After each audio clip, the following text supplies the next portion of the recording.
사실 데카르트가 여기서 쭉 나열한 게 원래 아마도 1600 요 책 전에 출간을 안 했잖아요.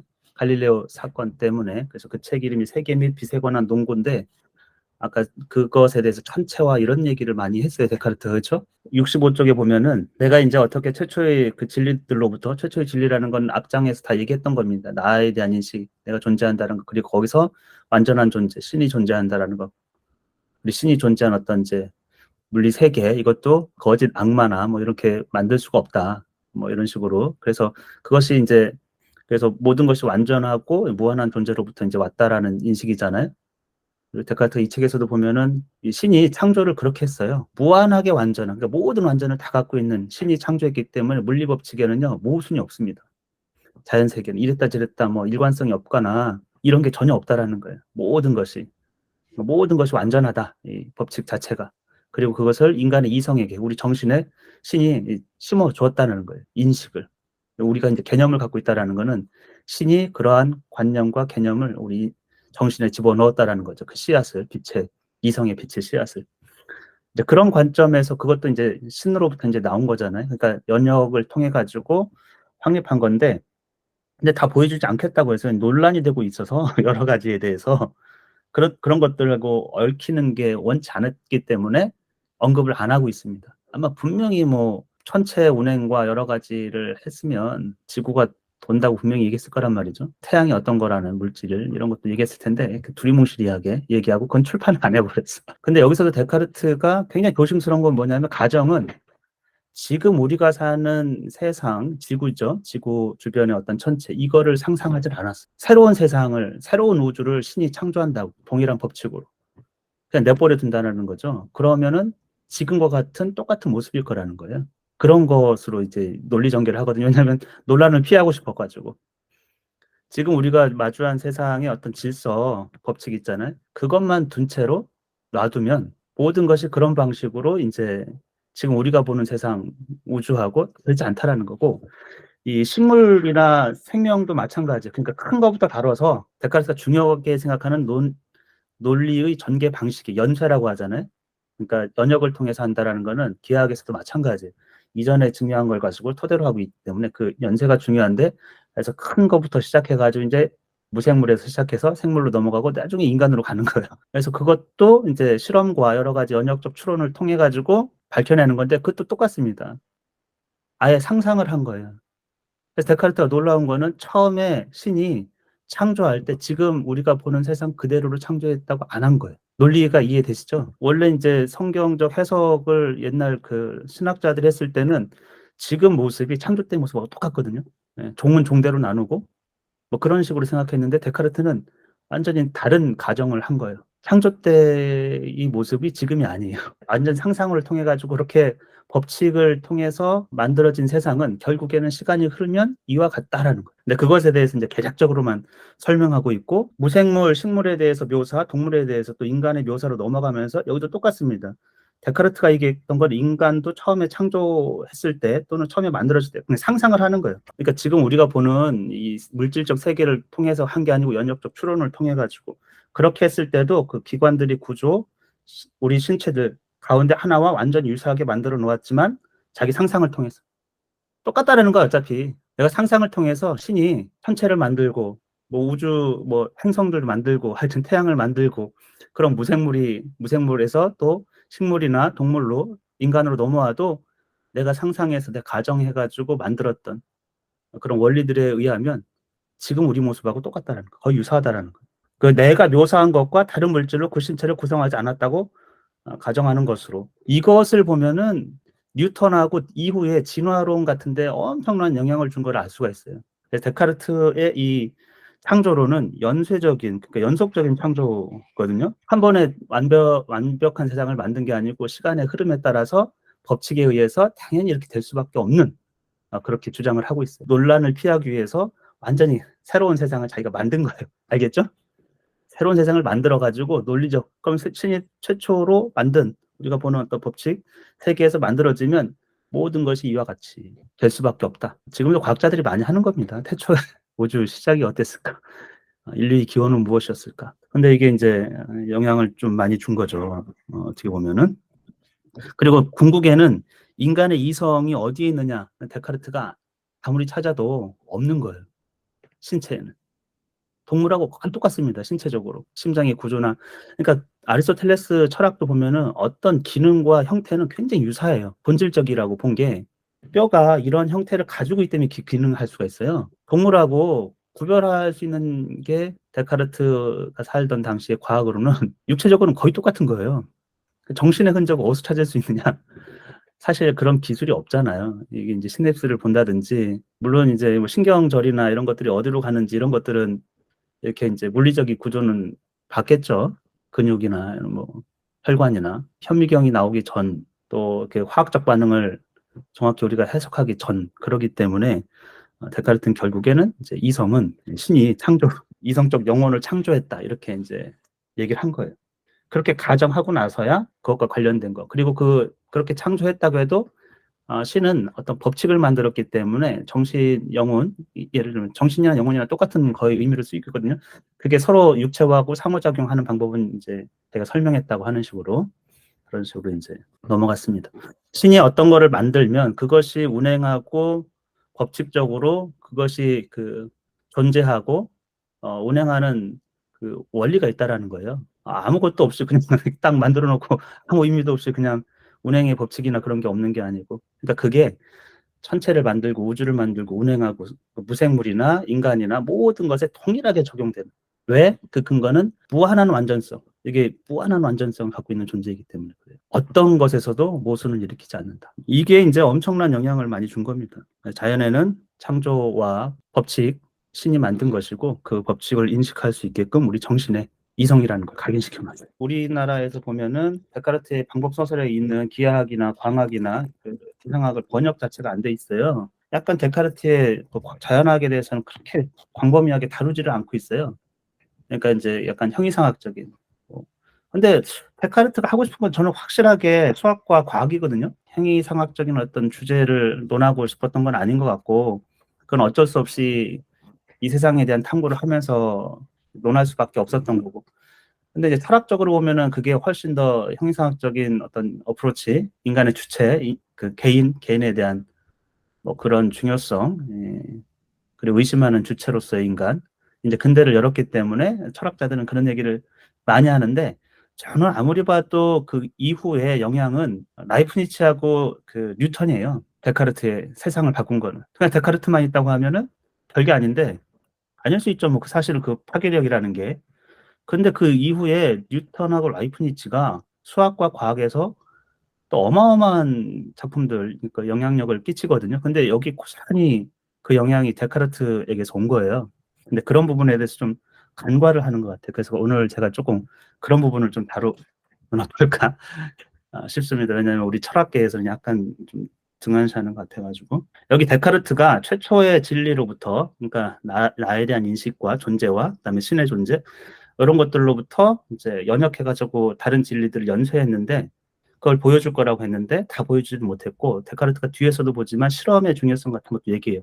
그런데 실험을 통해서 경험적인 측면에서 법칙을 우리가 확립할 수는 없다라는 거예요. 어떤 경우도.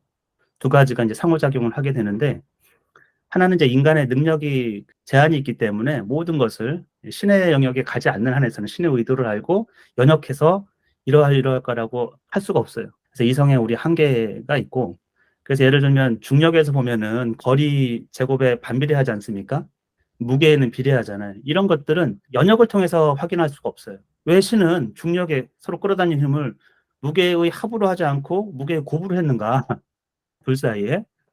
아니면 거리 외 제곱이 왜 꼭 들어갔는가, 이런 것들은 우리가 실험하고 그거를 결과를 보지 않는 한에서는 유추하기가 어렵다라는 거예요. 왜 신에게 물어봐서 왜 거리의 제곱에 반비례하는 거죠? 이렇게 할 수가 없는 그런 이제 특수한 법칙은 분명히 있어요. 실험이 필요하다고 데카르트가 분명히 얘기했는데, 그럼 데카르트가 예를 들어서 철학의 원리라든지 다른 책에서 이런 두 개의 중요한 법칙을 얘기를 했어요. 하나는 관성이고 또 하나는 운동량 보존에 관련된 거예요. 이게 이제 뉴턴에 그대로 영향을 주거든요. 관성이라는 거는 외부의 힘이 작용하지 않으면 그대로 있는 거예요. 직선 운동을 하는 거는 계속 직선 운동을 하려고 하는 것이고, 멈춰 있는 것은 계속 멈춰 있으려고 한다는 거예요. 두 번째 운동량 보존도 엄청 중요한데 뉴턴의 책을 보면 다 운동량 보존에 관련된 거예요. 예를 들면 제가 이걸 들고 있잖아요. 그럼 얘는 누르는 힘하고 있고 얘는 제가 받치는 힘이 있다라는 두 개가 평형을 이루어서 얘가 멈추는 거고 내가 조금 힘을 낮추면 이렇게 떨어져요. 그러니까 제가 이렇게 밀잖아요. 그럼 한쪽 힘이 가해져가지고 다른 쪽에 영향을 줬다면 그건 늘 언제나 운동량이라는 거는 동일하다라는 거예요. 우리가 예전에 뭐 위치 에너지, 운동 에너지 전환되고 이런 것들 배웠잖아요. 그게 이제 뉴턴의 그 물리학에서 보면 그대로 나옵니다. 뉴턴이 탁월했던 건 데카르트의 생각을 딱 읽었어요. 그래서 법칙을 그와 같이 설명한 거예요. 수식으로. 물론 데카르트가 제가 봐도 수식으로 분명히 충분히 설명할 수 있을 정도가 됐을 것 같아요. 수학에 뭐 그 당시에 뭐 데카르트를 뛰어넘을 사람은 없기 때문에 수식에 대한 표현이나 이런 것도. 그리고 데카르트는 갈릴레오가 이 원운동은 굉장히 자연스러운 어떤 자연 법칙의 어떤 운동이라고 생각했어요. 원이 아니잖아요. 이게 지구가 도는 것도 행성이 이제 타원으로 돌기 때문에 데카르트는 그거를 자연스럽지 않다고 했어요. 자연은 직선 운동한다. 원 운동을 하려면 다른 끌어들이는 힘, 이것이 이제 필요한 것이고 다른 힘이 필요하기 때문에 방향을 바꾸는 것이지 본래 물질은 관성적으로 직선 운동한다라는 것. 그게 이제 뉴턴의 책에 그대로 나와요. 왜 타원이 되는지. 그래서 이제 지금 보면 벡터 같은 거를 이제 그려놨거든요. 기하학적으로. 그래서 이쪽으로 가려고 하는 성질과 끌어들이는 성질이 이제 다른 쪽으로 이렇게 무한하게 끌어들이기 때문에 연쇄적으로 이렇게 이제 타원을 그리게 되는 그런 이제 설명이 데카르트의 이제 탁월성이죠. 그게 이제 뉴턴이 그대로 이걸 수식화해가지고 새로운 과학을 열은 거예요. 뉴턴은 무엇을 공부했느냐 이렇게 보면요, 다른 거를 학교에서 뭐 구체적으로 뭘 배우고 공부한 그런 게 없어요. 뭐 패스트도 있고 뭐 이래가지고 시골에서 내려와가지고 많은 발견을 했다고 했잖아요. 그러니까 혼자 공부한 거거든요. 혼자 뭘 봤냐 하면 데카르트 책이에요. 학자들이 공통으로 얘기하는 거는 데카르트의 수학과 데카르트의 자연학에 대해서 엄청 깊이 있게 보고 계속 탐구하고 그거를 스스로 해결을 못했기 때문에 여러 번 30몇 번을 봤다고도 하고 데카르트의 철학이 실제적으로 세상을 인식을 바꾼 계기는 그 뒤에 이제 뉴턴하고 라이프니츠 그 사람들이 또 그런 것을 통해 가지고 미적분을 발견한 거예요. 데카르트의 자연학에 대해서도 보면은 당연히 연쇄적인 그러니까 무한한 어떤 이제 힘의 작용 그것이 곡선을 만들고 이런 또 데카르트의 광학에 보면은 수학적으로 또 기하학적으로 증명을 했는데 그것도 거의 뭐 그 뒤에 천재들에게 그대로 영향을 좀 많이 준 거죠. 그래서 그런 부분은 데카르트를 연구하는데 조금 아쉬움이 있는 거고 데카르트가 또 책을 충분하게 좀 많이 펴지 않은 거 왜냐하면 논란에 너무 중심에 있기를 원치 않았던 것 같기도 하고 여기 첫 번째 65쪽의 첫 번째 줄에 나는 기꺼이 추적할 것이고 기꺼이 보여줄 것이다. 진리 연쇄들을 그렇게 얘기했기 때문에 우리가 형이상학은 주도했습니다. 대중들에게 이거를 얘기할지 말아야 될지. 근데 여기서 보면은 기꺼이 하겠다고. 그러니까 얼마나 이거를 하고 싶었는지를 우리가 알 수 있다라는 거죠. 그렇지 않습니까? 이 문장 자체로 보면. 그렇기 때문에 하고 싶은 얘기는 이거였던 거고 이 신에 대한 것들은 약간 주저했던 거고 그것을 철학적으로 비판을 많이 받긴 하죠. 그리고 학자들 사이에서 논쟁이 되고 있는 것들은 피해가려고 했습니다. 그래서 뭐 이렇게 디테일한 부분들 있잖아요. 그런 것들은 학자들이 하면서 이게 더 자세히 다루면 좋을지 안 좋을지를 그 사람들한테 맡기겠다는 식으로. 그러니까 논란의 한가운데 있지 않겠다. 그리고 자기가 신과 영혼의 현존을 증명하는 그 원리들. 그러니까 이거는 연역하는 방법을 통해 가지고 다 증명했다라는 거예요. 그래서 여기도 보면은 65쪽 기하학적 증명들이 내게 보여주었던 어떤 더 것보다 확실한 것. 그러니까 기하학적 증명보다 못한 내가 기하학을 연구하면서 확실하고 명증하게 보이는 어떤 사유를 하지 않습니까? 그보다 못한 거는 버린 겁니다.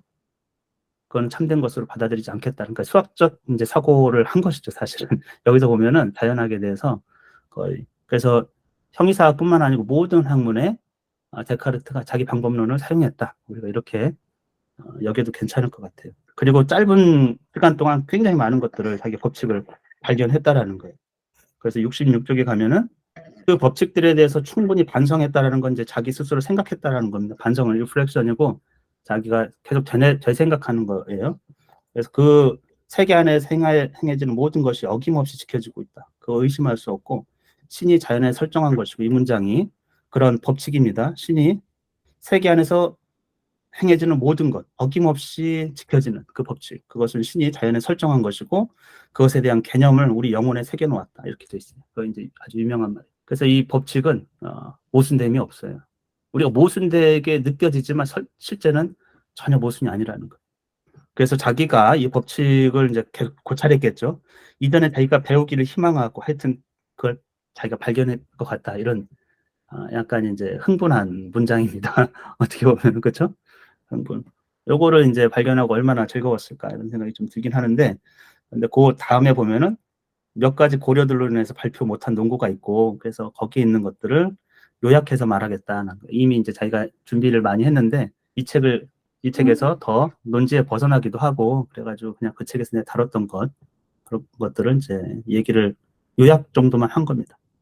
사물의 본성들, 물질적 사물의 본성들에 대해서. 그리고 그것도 화가들이 모든 면을 다 평면에다가 묘사할 수가 없잖아요. 그래서 한 면만 보여주면서 이 빛의 뭐 음영 이런 거, 거리 이런 거를 통해 가지고 입체를 표현하는 것처럼 자기가 그렇게 설명을 좀 하겠다. 그러면서 항성들, 태양, 빛은 거의 모두 태양과 항성들에서 나오고 있고, 그 빛은 천공들을 전파하고 있고, 유성들, 해성들, 그 지구가 빛을 반사한다. 그 다음에 모든 물체들이 빛깔이 있거나 투명하거나 빛을 반사한다. 이런 게 굉장히 철학자다운 어떤 설명이에요. 왜냐하면 모든 범주를 다루거든요. 모든 물체는 빛깔이 있잖아요. 빛깔이 있다라는 거는 데카르트가 얘기할 때는 빛을 반사한다고 이렇게 분명히 썼어요. 뒤에 보면 68쪽에 다섯 번째 보면 강단에서 논쟁하는 형상들 혹은 성질 이런 것들이 어떠한 것도 물질 안에 없다. 이게 데카르트가 아주 자연과학에서 대단한 이제 혁신인데, 옛날에는요 형상과 성질이 본질적인 거라고 생각했어요. 물체 이거 있잖아요. 이거 색깔 보이시죠? 이 성질이 이 물체 안에 들어있다고 생각했어요. 데카르트는 그건 아니고 반사한 것뿐이라는 거예요, 이게. 왜냐하면 외부 작용에 의해서 영향을 받는 거죠. 빛이 없으면 색깔이 달라지고 당연히 그렇잖아요. 그러니까 이거는 본래 그런 걸 다 없애버리고, 예전에 철학에서 사물의 본성에 대해서 다뤘던 모든 것들을 완전히 뒤집어 버렸어요. 데카르트가 이렇게 하늘의 달은 이거는 스스로 빛을 내는 게 아니라고 얘기를 했거든요. 그거는 사유를 통해서도 명확하다라는 거. 왜냐하면 모양이 일단 바뀌어. 어떤 데는 반사하고 어떤 데는 가려지고 하면서 나오는 현상이고, 그러니까 달이 이제 위상이 바뀌잖아요. 보름달 어쩌고 저쩌고. 이거는 우리가 강물에 이렇게 보면 달이 있다고 해가지고 강물에 달이 진짜로 그 저색이 존재한다라고 믿는 거 어리석다라는 거잖아요. 빛깔 이런 거는 이 사물의 본질은 전혀 아니라. 그걸 이제 광학에서 이렇게 썼거든요. 그 설득력 있지 않습니까? 그러니까 데카르트는 어떤 것에도 설득력을 굉장히 그 책 자체가 굉장히 있어요. 그래서 이제 빛깔이 있거나 투명하거나, 투명하다는 거는 이제 빛을 초과시켜 버리는 거예요. 반사하는 게 아니고. 그러니까 데카르트가 이렇게 구별지어서 하는 것도 스스로 빛을 발하는 것과 반사하는 거 이렇게 구별하거든요. 그리고 투과하는 거. 어떤 게 빛을 발하는지, 태양은 빛을 분명히 발해요. 이건 빛을 반사하는 게 전혀 아니야. 근데 그 외의 것들은 다 빛을 우리가 보는 한에서는 발하고, 거기서 뒤에서 보면은 또 지구 안에서 빛을 발하는 게 있는데, 그게 뭐냐면 불이라는 거예요. 불의 속성이 굉장히 좀 묘하거든요. 그래서 불에 대한 탐구를 빛으로 넘어가서 또 하고 있다라는 것이죠. 이 모든 세계, 우리가 지금 보는 그 세계, 모든 세계는 학자들의 논쟁에 맡겨버리자. 그리고 나는 오직 하나의 새로운 세상에서 일어날 수 있는 것에 대해서만 말하자고 결심했다. 그러니까 상상한 것. 논란을 피하기 위해서. 이제 데카르트의 논의는 새로운 세상을 만든 거예요. 자기 논리에 의해 가지고. 우리가 보는 세상의 어떤 이제 실험적, 경험적 토대를 가지고 자기가 세상을 설명하는 게 아니고, 가정은 그런 거예요. 신이 상상의 공간들 어딘가에 이제 새로운 세상을 만드는데, 공간을 만들고 공간 어딘가에 충분한 물질을 창조하고 세계를 구성하기 위한, 그다음에 순서 없이 막 혼돈 상태, 그 시인들이 오비디우스나 책에 이렇게 보면은 처음에 혼돈 상태, 카오스 상태, 아무것도 하여튼 그런 거 혼잡하게 구성했다고 해도 신이 자연의 그 통상적 협력, 그리고 자연이 그가 설정한 법칙에 따라 작용하도록 그냥 내버려 두면, 그렇게 했을 때 하나의 새로운 세상에서 일어날 수 있는 것에 대해서 말하겠다라는 거예요. 그러니까 데카르트의 신은 창조의 신인데, 공간을 창조하고 또 물질을 최초에 그러니까 구성할 수 있는 물질을 창조하고, 그 너머로 얘기는 안 해요. 데카르트가 어떻게 물질이 그런데 이제 법칙을 만들고 유지하는 신이거든요. 그것만 가정하자는 거죠. 그리고 혼돈 상태라고 생각해보죠. 질서가 시간의 흐름에 따라서 잡힌다라는 거예요. 그렇게 표현하려고 노력했고, 그러면서 이제 형상과 성질, 기존의 물질에 대한 설명을 완전히 다 버려버렸습니다. 물질 안에 없다 그런 거. 물질은 그냥 익스텐션의 연장, 수학적으로 측량 가능한 어떤 공간을 점하고 있고 큰 수치화되는 변화하면서 그런 거지. 본질적인 어떤 속성, 얘의 물체 본질의 속성이란 거 없다는 그런 이제 타격적인 주장을 한 거죠. 그러면서 내 근거들은 신의 무한한 완전성 외에는 어떤 원리에 의거함도 없다. 신의 무한한 완전성. 그러니까 완전성이라는 거예요. 그러니까 완전성이 무한한 완전성은 모든 완전성을 다 갖고 있는 겁니다. 그런 거 외에는 아무 다른 이미 뭐 있을 거라고 이렇게 끌어들이는 아까 뭐 형상이나 성질이나 뭐 아리스토텔레스의 물리학을 보면 좀 형편없어요. 옛날 사람들. 예를 들면 왜 땅으로 내려가려면 어떤 물질은 땅의 속성을 가지고 있어서 그쪽으로 가려고 하고 어떤 거는 공기 속성을 가지고 있어서 이렇게 올라가려고 사원소 예를 들면 그렇게 해가지고 물질이 서로 이렇게 운행하려는 게 다르다는 식으로 얘기했거든요. 근데 데카르트는 그런 거 다 버려버렸어요. 그런 본래적인 어떤 성질 그런 게 없다라는 거예요. 그럼에도 불구하고 이제 아까도 얘기했지만 자연학에서도 뭐 운동량 보존이라든지 관성이라든지 그런 기본적인 그런 것들 이제 법칙은 완전 무결한 어떤 법칙 그런 것들은 연역을 통해서 그런 것들이 존재하는 거라는 거죠. 그래서 이전에 자기가 배웠던 모든 것들을 그 뭐 법칙이라든지 원리라든지 이런 것들을 다 버려버렸어요. 그럼에도 불구하고 세상은 지금과 그렇게 새로운 세계를 상상해도 지금과 똑같다라는 거예요. 그래서 여기서 유명한 말이 이 법칙을 그래서 자기가 이걸 증명하려고 했고 노력했고 이 법칙들은 설령 신이 여러 세계를 창조했다고 해도 그것들이 지켜지지 않는 세계는 한 군데도 있을 수 없는 그러한 것임을 보여주려 노력했다. 신이 혹시 새로운 우주를 만든다고 해도 지금과 똑같다는 거예요. 그 법칙은. 완전 무결한 신이기 때문에. 왜냐하면 완전한 어떤 신이 우리를 불완전한 어떤 세계로 만들지 않았을 거라는 상상을 하는 거죠. 우리 지금 이 세계가. 그럼 새로운 세상을 만든다고 해도 그 속성을 그대로 무한한 완전성을 가진 존재가 만들기 때문에 그 법칙이 그대로 적용된다고 본 거예요. 그래서 이제 이게 또 무슨 문제를 낳느냐면 신보다 자연 법칙을 우위에 뒀습니다. 왜냐하면 신은 다른 세상을 만들 수 있는 능력이 있다고 생각했거든요. 신이라고 하면 뭐 이 세상은 그래 이렇게 이거 마음에 안 드네. 인간을 만들었는데 마음에 안 든다고 나와 있잖아요, 그렇죠? 그래도 사랑으로 품으신 건데, 그래? 그럼 여기는 저런 거 말고 다른 거 이렇게 생각할 수 있단 말이에요. 신의 속성상을 보면은 어떻게 보면 뭐 왜 신이 새로운 세상을 창조하는데 마음에 안 들어서 이것과 전혀 다른 어떤 법칙을 만든 세상을 만들 수 없다고 제안을 해버렸잖아요. 근데 데카르트는 그거는 이성을 통해서 한 거예요. 누가 뭐 이렇게 신이 그런 능력이 있다 여부를 떠나서 완전 무결한 신이 세상을 만들었는데 완전 무결한 신이 또 만약에 지금과 다른 세계를 만들었다면 결함 있는 세계거든요, 이게. 후대에 많은 젊은 층에게 영향을 엄청 줬고 지금도 과학자들이 많은 그런 가정을 합니다. 도대체 수학 법칙을 새로운 세상을 만들었을 때 신이 다르게 만들 수 있을까? 아니면 동일했을까? 모든 법칙이.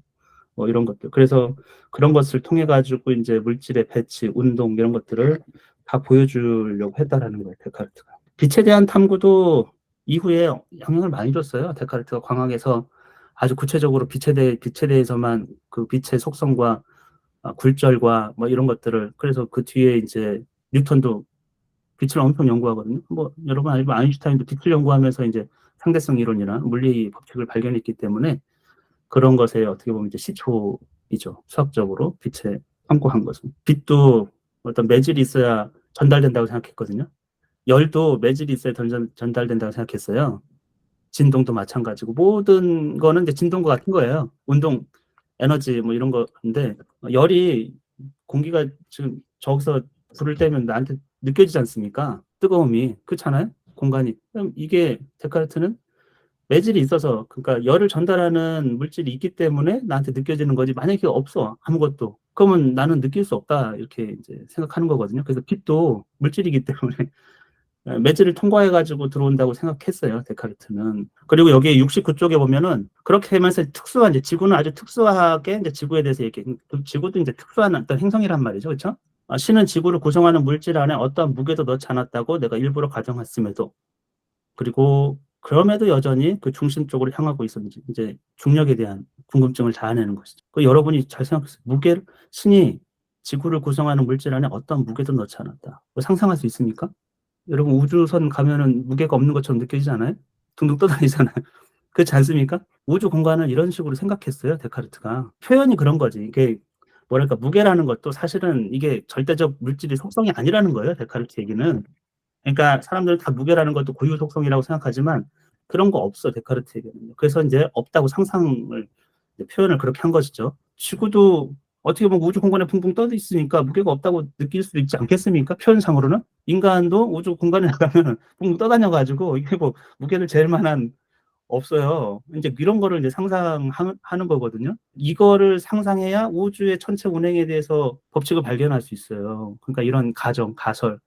물론 이건 뭐 데카르트만 한 건 아니겠지만, 그렇게 해서 어떤 배열, 배치, 그다음에 다리 배열이 왜 밀물과 썰물을 일으키는지, 이것도 뉴턴이 그대로 연구합니다. 물론 갈릴레오도 연구했고 좀 다른, 그러니까 잘못된 학설을 얘기했는데, 데카르트도 다리 배치가 밀물과 썰물에 그대로 영향을 준다. 이건 뭐 경험칙상으로도 알았어요. 왜냐하면 보름달고 삭과 망대 이제 가장 이제 밀물이 크고 작고 이렇게 알고 있기 때문에. 근데 왜 그러느냐? 그런데 여기서 보면은 이제 중력에 대한 어느 정도의 힌트를 우리에게 주지 않습니까? 그렇죠? 그 다음에 열대 지방에서 눈에 띄는 것처럼 공기도 물도 동쪽에서 서쪽으로 오는 거. 이거는 무역풍이거든요. 우리는 편서풍 지대고 서쪽에서 오지만 그 열대 지방 쪽에서 이제 반대로 이렇게 그런 자연 현상에 대한 원리 이런 것들도 설명을 다 하려고 했다. 광물. 아유, 도대체 이 사람은 도대체 관심을 안 가진 게 없어. 생물, 무생물, 자연현상, 기상현상, 뭐, 비천체, 뭐, 하여튼 뭐, 엄청납니다. 모든 사물에 대해서. 모든 이제 인식하는 것 때문에 이제 불에 대해서도, 그러니까 불이 재나 연기로 변할 수 있는지, 유리를 어떻게 만들 수 있는지 그런 게 좀 파격적이니까 사람들에게 어떻게 설명이 못 하는 거잖아요. 그런 것들에 대해서도 설명을 하려고 했었다.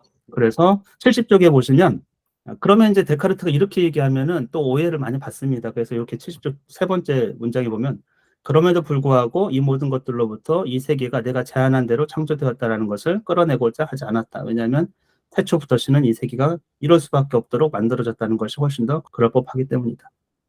네, 요거는 이제 잘못하면 엄청난 비난을 받을 수 있으니까. 결국엔 자기가 상상의 세계를 해도 이렇게 될 수밖에 없었다고 했는데, 그거는 내가 제안한 대로 창조되었다. 네가 뭐 신이야 뭐야 뭐.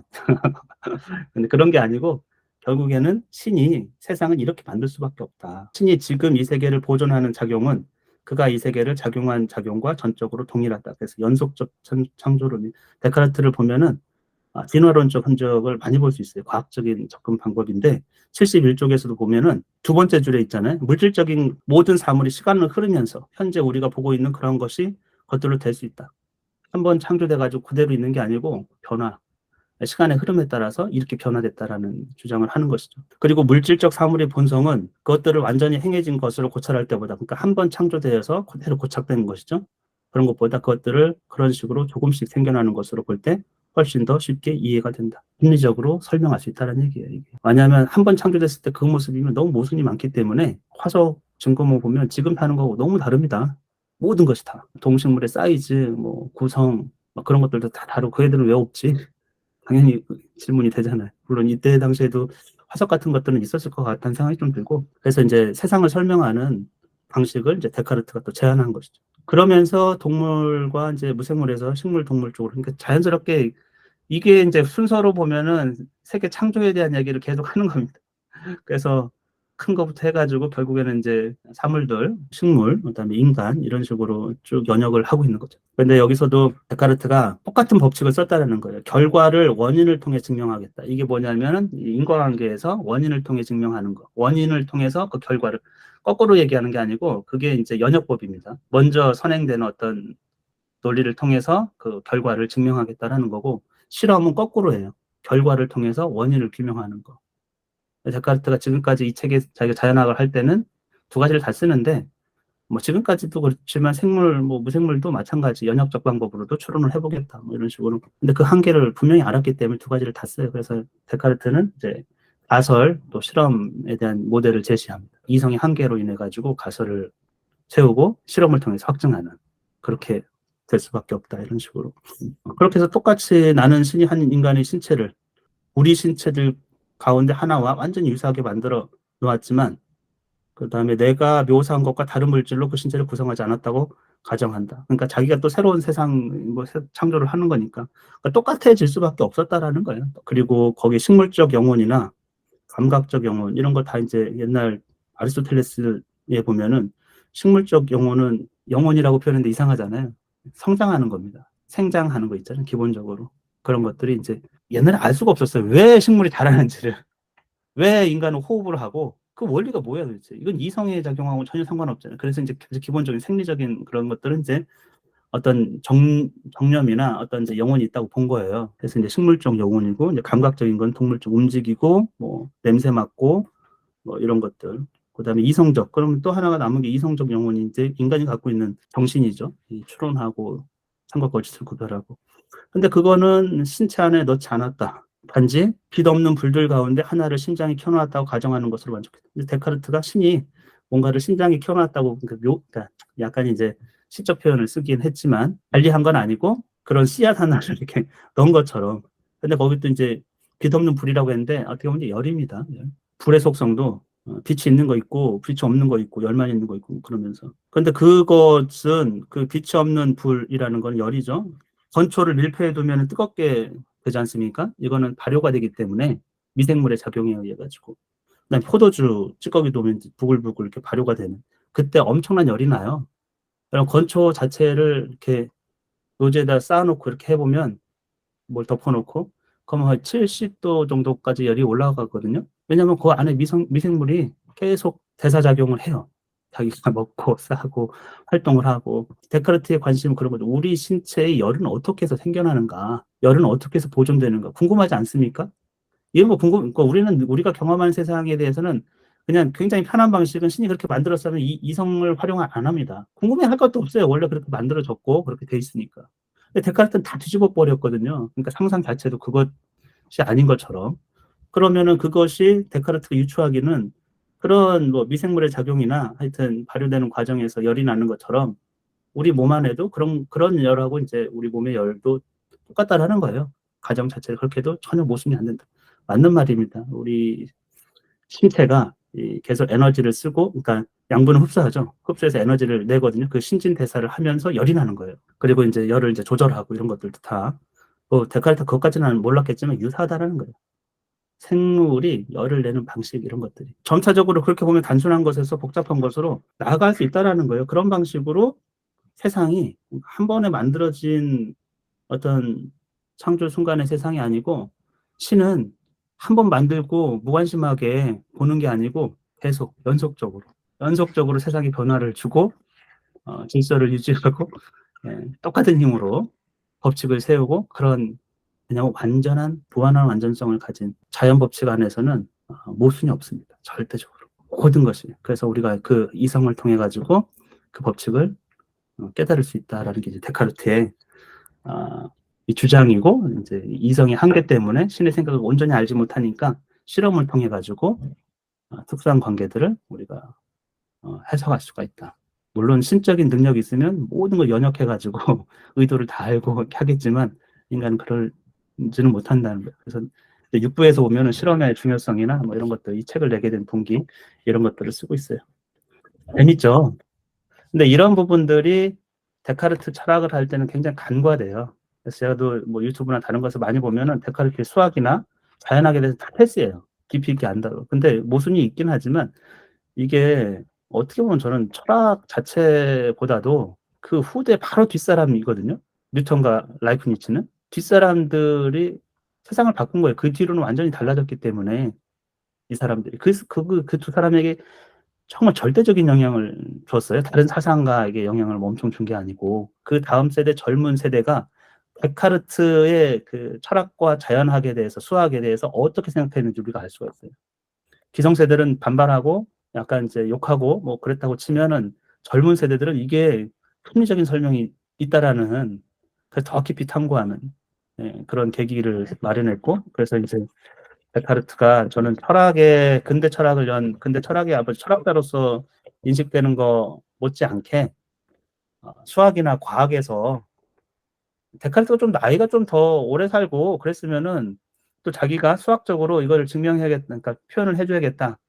그런 그러니까 그 사명감이 좀 있었다고 하면 충분히 뭐 어느 정도는 썼을 거라는 생각이 들어요. 완전한 신이 만든 법칙은 엄청 복잡하지가 않아요. 그거는 벌써 복잡하게 만든 걸 이것을 땜빵하는 인간이 만들 수 있는 거예요. 그렇잖아요. 이렇게 만들면 안 되네. 그럼 좀 다른 예외 법칙 쓰고, 이거 안 되네. 또 예외 법칙 쓰고, 예외 법칙 쓰고, 예외 법칙. 이런 게 아니라는 거예요.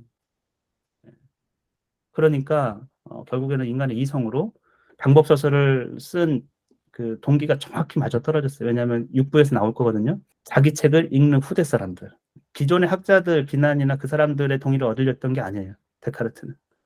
새로운 정신과 새로운 세상, 세계에 나올 그 사람들, 그 사람들이 내 저작을 읽고 더 탐구를 하라는 이제 격려가 대부분에 있거든요. 그럼 오늘은 여기까지 하겠습니다.